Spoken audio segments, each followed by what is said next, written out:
Prezados amigos, vamos então dar sequência à segunda parte agora do nosso tema, o bode da profecia e a verdade que foi jogada por terra. Vamos ao capítulo 8 do livro de Daniel.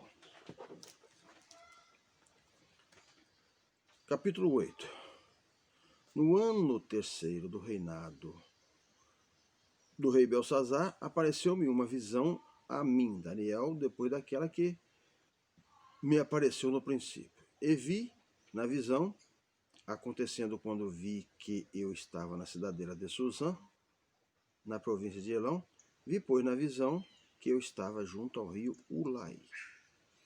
E levantei os meus olhos e vi, eis que um carneiro estava diante do rio, o qual tinha duas pontas, e as duas pontas eram altas, mas uma era mais alta do que a outra, e a mais alta subiu por último. Vi que o carneiro dava amarradas para o ocidente, para o norte e para o meio-dia. E nenhum animal podia estar diante dele, nem havia quem pudesse livrar-se da sua mão. E ele fazia conforme a sua vontade e se engrandecia. Vejam bem, aqui agora temos a figura de um carneiro. O texto se refere à figura de um carneiro. No versículo 13, no versículo 20, aliás, desse mesmo texto, desse mesmo capítulo, diz assim: o carneiro de dois chifres que você viu representa os reis da Média e da Pérsia. Bem, eu quero descartar aqui a visão atual dos teólogos que atribuem isso ao universo material. Eles atribuem ao reino da Média e da Pérsia como se fosse batalhas, lutas materiais. Na verdade, nós estamos diante de uma situação, de um embate espiritual, tá? Não se trata de um embate material aqui. Por isso, essa visão de Daniel, ela não se restringe às fronteiras da Média ou da Pérsia. Então, não é o estado físico da Média e da Pérsia. Então, temos que descartar isso aqui. Estamos então diante de uma visão espiritual. Notemos que o carneiro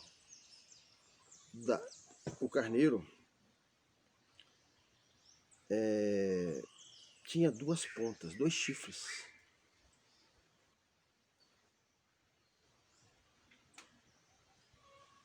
E as duas eram altas. Os dois chifres eram altos, mas um era mais alto do que o outro. E o mais alto nasceu por último.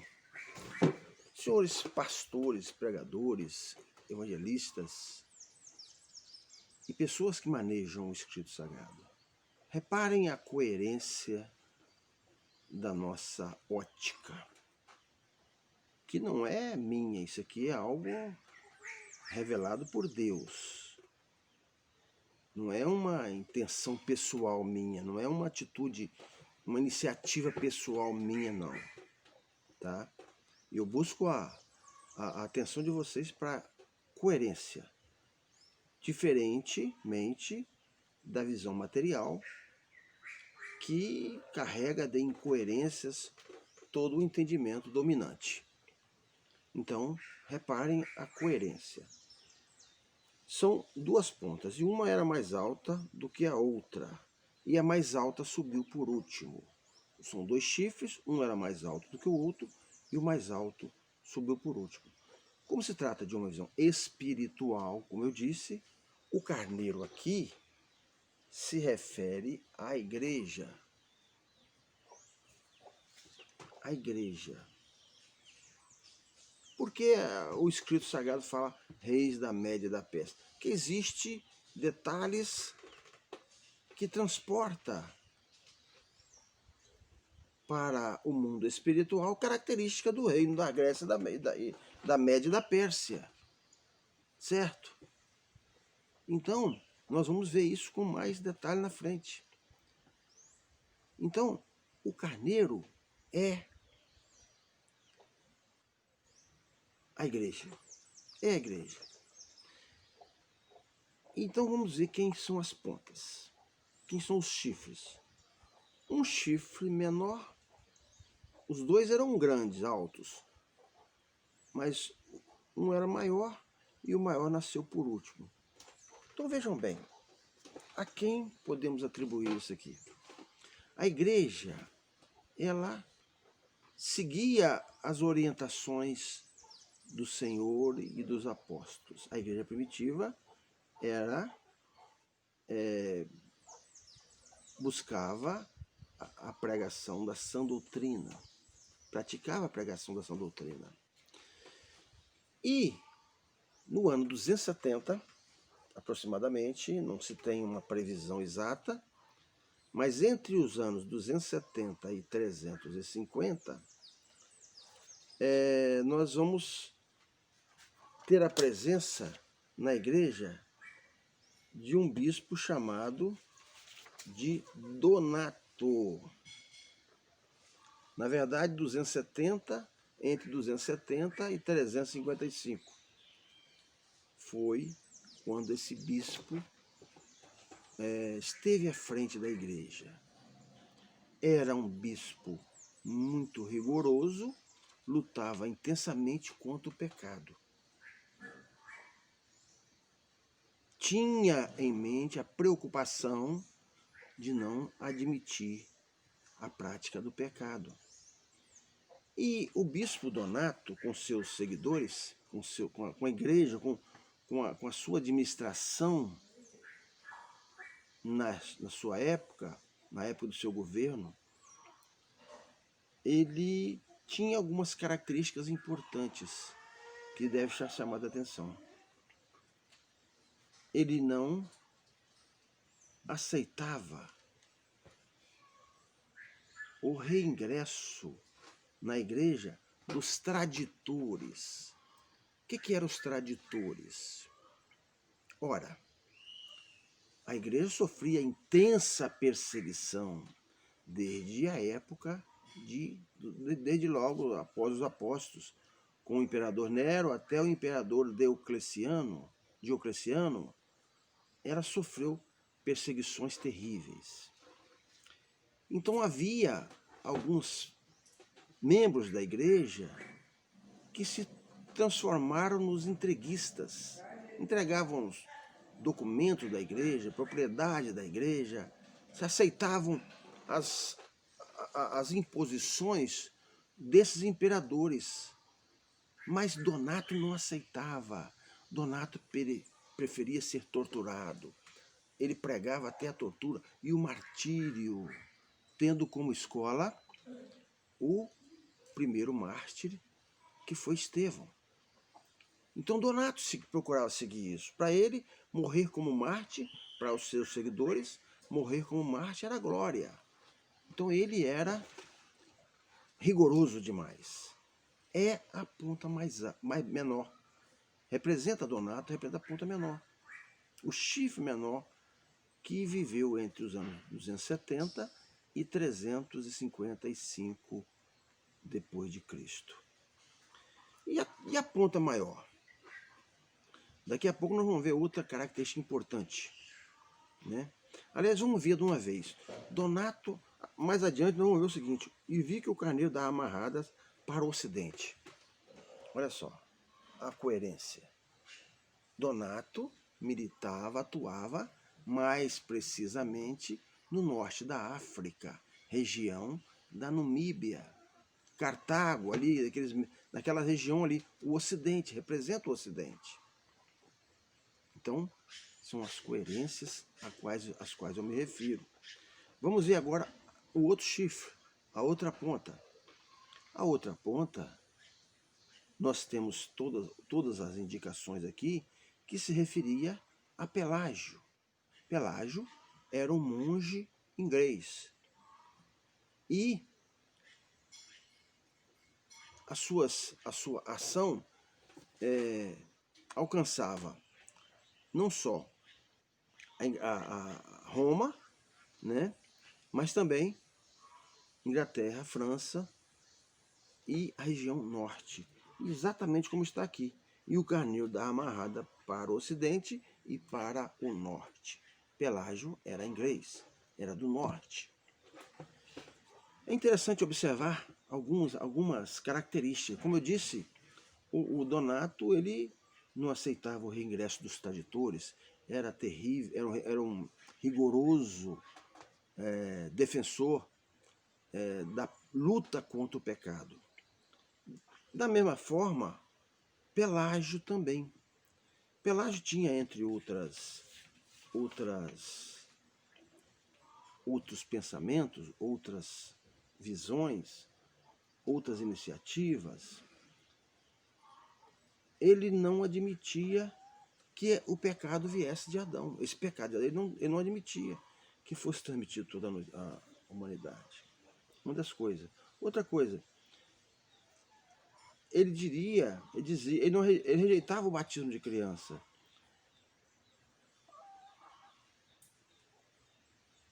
Ele dizia que o homem não nasce pecador.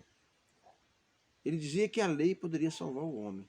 Mas tinha algumas coisas, alguns exageros. Como, por exemplo, ele dizia que o homem poderia ser salvo sem Cristo. Até sem Cristo. Porque aí ele errava. Eu quero deixar bem claro aqui uma coisa. O meu entendimento, ele não é a favor de Pelágio, nem de Donato, não é a favor desses teólogos do passado. O meu entendimento, a minha ótica visa a defesa do que está na palavra. Isso é que me interessa. Por curiosidade, quando eu comecei a entender esses pormenores do Escrito Sagrado, partindo daquela premissa de que Deus é Espírito e tal, e o Senhor é Espírito, eu comecei a me adentrar no Escrito Sagrado e fui encontrando algumas coisas. E falando com alguém falou, olha, Pelágio tem essa... nesse ponto aqui, Pelágio concorda. Você concorda com Pelágio. Nesse ponto você concorda com Pelágio. Então, algumas coisas que Pelágio defende, eu também tenho visto que está de acordo com o Escrito Sagrado. Mas eu não conhecia, nem sabia que existia Pelágio. Isso foi de uns 3 anos para cá, muito depois de eu escrever meus livros, que eu comecei a saber quem era Pelágio, quem era Donato, e adentrar mais na vida dessas pessoas. Então, Pelágio, ele também não admitia a predestinação. Então, ele tinha essas vertentes importantes na sua ótica, né? Que tanto ele quanto Donato tinham uma visão mais rigorosa na busca pela obediência à palavra de Deus. Tanto Donato como Pelágio tinha essas visões. E Pelágio nasceu no ano 350. Exatamente 5 anos antes da morte de Donato. Então nasceu por último. Eram 2 pontas, uma nasceu por último. As 2 eram altas, mas uma nasceu por último. Pelágio nasceu em 350. E Pelágio cresceu muito mais. Tá? Pelágio foi muito as ideias, o pelagianismo cresceu muito, até mais do que Donato. Donato foi condenado, a doutrina defendida por Donato foi condenada no Concílio de Cartago em 411. E Pelágio também foi condenado como seitas hereges.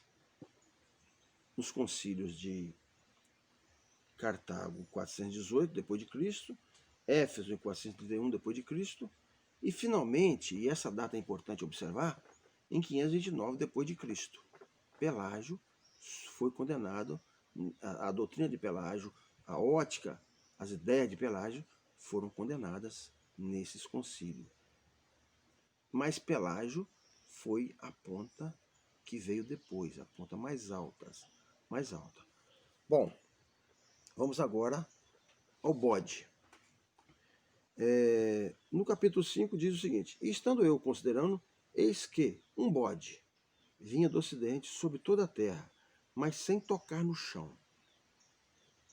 E aquele bode tinha uma ponta notável entre os olhos. E dirigiu-se ao carneiro que tinha duas pontas, ao qual eu tinha visto diante do rio, e correu contra ele com todo o ímpeto de sua força. Eu vi chegar perto do carneiro, irritar-se contra ele, e feriu o carneiro. Ele quebrou as duas pontas, pois não havia força no carneiro para parar diante dele. E o lançou por terra, e o pisou os pés. Não houve quem pudesse livrar o carneiro da sua mão.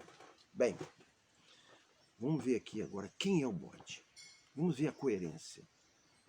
Ora, o entendimento dominante é que esse bode se refere a Alexandre Magno, o grande rei Alexandre Magno. Dizem os teólogos que Alexandre chegou a ter um filho por nome Bode. Mas não tem nada a ver com, estamos falando aqui de informações de caráter espiritual. Não é material. Se fosse material, poderia até admitir-se que esse bode representa Alexandre, mas não é. É espiritual. Vamos ver a coerência? Outra incoerência que também deve ser observada. Alexandre veio do norte, né? Mais ao norte, na região da Macedônia, naqueles meios ali, Perla. Ele nasceu em Pela, Macedônia. Então foi ao norte de onde se desenrolava essa situação, essas informações. Mas aqui diz: e estando eu considerando, eis que um bode vinha do ocidente. Então não é do norte, é do ocidente também. Olha só, o bode veio do ocidente. E aí nós vamos encontrar quem que tem essa característica. Entendam isso aí. Santo Agostinho. Todas as características desse bode. Todas. Na verdade, ele é apenas o chifre notável. Ele é o primeiro rei. O bode é o inimigo de Deus, que a partir daí passou a administrar a igreja. Até então era o carneiro, mas a partir daí o bode começou a administrar a igreja. E Agostinho era o chifre notável, Santo Agostinho. E de fato, Santo Agostinho ele nasceu em Tagaste, na Numídia, norte da África. Veio do ocidente, sem tocar no chão. Ele era sábio, professor de retórica, inteligentíssimo, de uma sabedoria invejável. Foi inclusive considerado o Platão do cristianismo, extremamente influenciado por Platão, aquele pensador grego. Aí veja agora por que mais uma característica do reino espiritual, né? Platão era grego. O Escrito Sagrado diz que, no versículo 20 desse mesmo texto, o bode peludo é o rei da Grécia. O bode peludo é o rei da Grécia. Então, Agostinho tinha uma influência, sofria uma influência fantástica, grande, de Platão e de Aristóteles, daqueles pensadores gregos. E ele era um grande pensador, um notável, como diz o texto, um chifre notável entre os olhos. Tudo indica para Santo Agostinho. Todas as características indicam para Santo Agostinho. E Santo Agostinho, ele também veio rápido. Ele, aos 19 anos, viveu um conflito interno espiritual muito grande, aos 19 anos de idade. E ingressou na seita dos maniqueus. Maniqueus era uma seita satânica que vinha da Síria, que entendia que o mundo era do bem e do mal. Existia uma dualidade, o Deus do mal e o Deus do bem. Era uma seita satânica. E Agostinho se transformou num eloquente pregador dessa seita satânica.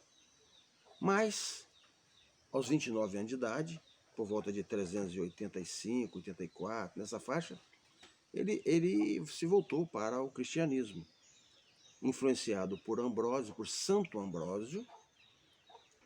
Ele virou discípulo de Santo Ambrósio e logo depois se converteu e se batizou.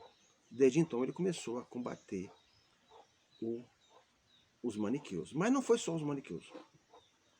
Ele se investiu terrivelmente contra Donato. Essa seita de Donato, ou melhor, as doutrinas de Donato, as ideias de Donato, a ótica de Donato, dos donatitas, foi fortemente combatida por Agostinho, até conseguir que ele conseguiu pessoalmente, inclusive, ele esteve presente no Concílio de Cartago, em 411, a eliminar essa seita, sobre a qual não se tem muito escrito, porque parece que ela se perdeu, todas as informações, a grande maioria das informações se perderam. Mas ela foi condenada no Concílio de Cartago, em 411, e Agostinho conta-se que Agostinho estava presente nesse concílio. Donato já tinha morrido desde há 50 anos atrás, mas as suas ideias, os seus pensamentos permaneciam. Aí, Agostinho não se conteve, entrou em luta franca contra Pelágio, uma luta terrível contra Pelágio também. Então, Agostinho combateu o donatismo e o pelagianismo de forma veemente. E Agostinho sempre impondo as suas visão. Entre as doutrinas de Agostinho, entre os pensamentos de Agostinho, podemos destacar o seguinte. É impossível ao homem não pecar. Se não houvesse pecado, ninguém morreria. Para Agostinho, o homem, se Adão obedecesse a Deus, se Adão não pecasse, ele viveria eternamente. O que é uma ótica distorcida. Porque imagine vocês, hoje nós temos no mundo aproximadamente 7 milhões de habitantes. Há cerca de 130 anos passados, para trás, toda a população do mundo está morta. Imagine se ninguém morresse nesses anos todos. Como é que esse universo, como é que o planeta Terra, o jardim do Éden, iria suportar tanta gente? É impossível. Na ótica material, da ótica, da visão material, é impossível que isso proceda. Como é que... se hoje temos 7 milhões de habitantes e já existe fome em várias partes do mundo, existe falta de água em várias partes do mundo, se não houvesse a morte física, se todos vivessem eternamente, ao invés de 7 milhões, talvez tivéssemos hoje uns 70 milhões de pessoas. Ou bilhões de pessoas, vamos dizer, né? Bilhões. Então é impossível. Não tem como proceder essa ótica de que o homem iria viver eternamente se não pecasse. Então o homem nunca nasceu para viver eternamente. O homem que eu me refiro, a parte física, o homem material, né, com o seu corpo físico, não. Mas espiritualmente, sim. O homem ao homem, Deus não preparou o homem para a morte, espiritualmente. Fisicamente, ele teria que morrer, sim. É impossível que ele fosse viver eternamente nesse corpo físico. Agostinho dizia que se não houvesse pecado, ninguém morreria, que o pecado é o pai da morte, que a primeira morte é a morte física. Olha só, na verdade, a primeira morte é a morte espiritual. Quando é que ela acontece? O homem não nasce pecador. O homem, na inocência, tem a presença constante de Deus. É o paraíso, ele vive o paraíso. A presença constante de Deus. E aí, quando ele ingressa na fase da consciência, ele morre. Então, essa é a morte espiritual. Ele morre espiritualmente. Deus expulsa desse paraíso. Ele sai da presença de Deus, e isso é que é a morte espiritual. A morte física nada tem a ver com a primeira morte. E isso Agostinho defendia, mais um erro. O pecado é o pai da morte. A primeira morte é a morte física. Então, são essas distorções que pregava Santo Agostinho. E foi um combatente feroz contra Pelágio e contra Donato, impondo a sua forma de ver, com a sua maneira eloquente, sábia e astuta de administrar, de convencer, conseguiu derrubar as doutrinas de Donato e de Pelágio. É o bode com seu chifre notável destruindo as duas pontas, os dois chifres do carneiro. A igreja, até então, era o carneiro. A partir de Santo Agostinho, ela é dirigida pelo bode. Não é o carneiro mais. Desde o século IV da nossa era. Bem, ficamos aqui nessas informações iniciais e vamos agora passar para a segunda parte. Vamos agora ver na segunda parte, na terceira parte, aliás, quem são os chifres que cresceram no lugar desse chifre notável representado por Santo Agostinho. Agradeço a atenção de todos.